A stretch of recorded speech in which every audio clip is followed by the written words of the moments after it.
had a chance to talk with head coach Craig Russell of the Plymouth State men's ice hockey team before we went on air this evening and got his take on the UMass-Dartmouth game this past Saturday. Yes, it was a result. It was a tie that broke up that three-game losing streak, but it's also what needs to change, what's the mentality been like, and if this matchup is still a rivalry in the MASCAC. Coach, thank you for joining us up here in the booth. Looking at things, a tough game against UMass-Dartmouth on Saturday, but you guys come away with a 3-3 tie.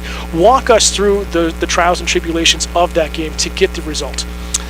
We really try to approach the game a little bit more loose than we have been over the past couple of weeks. It's been a challenging time, as you can see from the results, but it was a little bit looser and just a little bit more fun-based. Did a couple of things pre-game that kind of got the guys fired up, and we got out into it, had a really good start, had a good first period. If not for putting ourselves down on a 5-on-3, we would come out of that period 2-0. But they salvaged one and go 2-1. Came out in the second, more of the same. We were really good. Went up 3-1, and then in the third period, it was just a steady stream to the box for us, whether it was a matching penalty or not, and nothing necessarily discipline related. Although I would question a couple.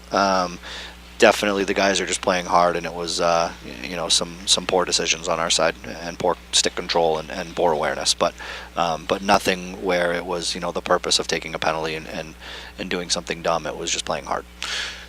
Positive note coming from that game, despite also breaking up that three-game losing streak with a tie. Ryan Stevens, the senior, comes away now with 101 points in his career since transferring to Plymouth State with his time at Arizona State. What has he done to really bolster the offense throughout the course of the season, and what does he mean to you as a coach having another 100-point scorer on this roster? I think the important thing to understand about Ryan is he really wants to be his best.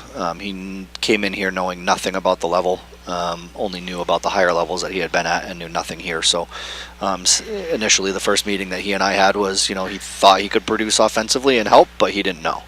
But every day just showed up, ready to work and kind of craft his game around that. And he's really shown us to be, not only a big body power forward, but also an offensive contributor as well, obviously hitting his 100th point. So, for us, what Ryan gives us, he plays in all situations.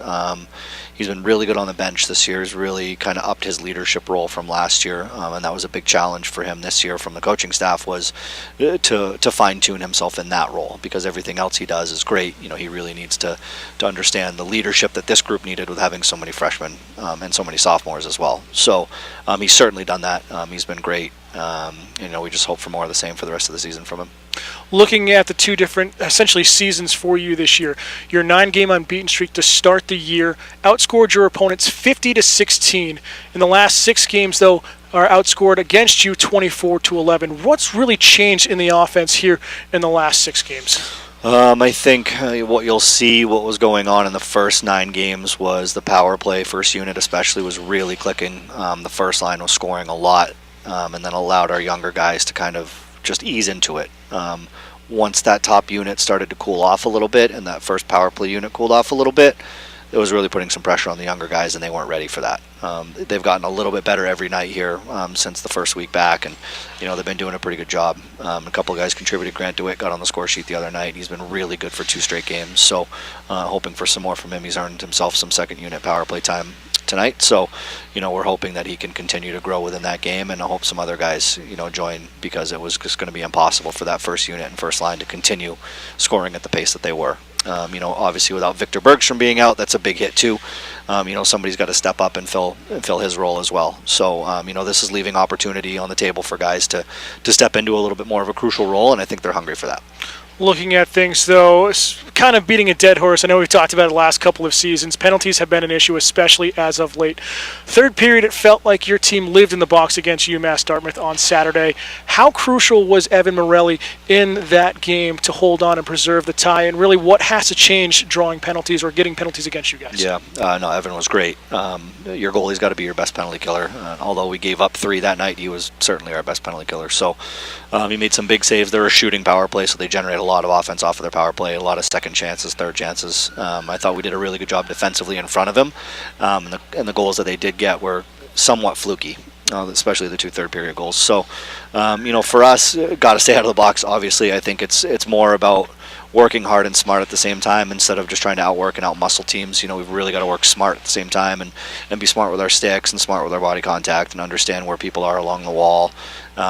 And how much we're working. We have a tendency for our bigger, stronger guys to really get into the mix too much, and they overpower some of the smaller guys on the other teams. So not a huge deal when we get out of conference, when the teams are a little bit bigger and stronger on their edges, but it definitely causes some issues with some of the teams in conference, and we've seen the results of that over the past couple of years, certainly. And I'm not putting anything against UMass Dartmouth in that. They've got some strong players. We made some really poor decisions to be going to the box as much as we did. Tonight, Plymouth State, Salem State, the rivalry that's kind of built over the last 7 years. Is that still kind of the case with the way the teams have played over the last year and a half? And does that really change the demeanor of how your players approach this game? And really, how do you go out and execute and try to get the win here tonight? Kind of a loaded question. I think our upperclassmen understand that there's a little bit of a rivalry there, but I think looking at the Salem roster right now, you don't know anything about them because there's so many freshmen.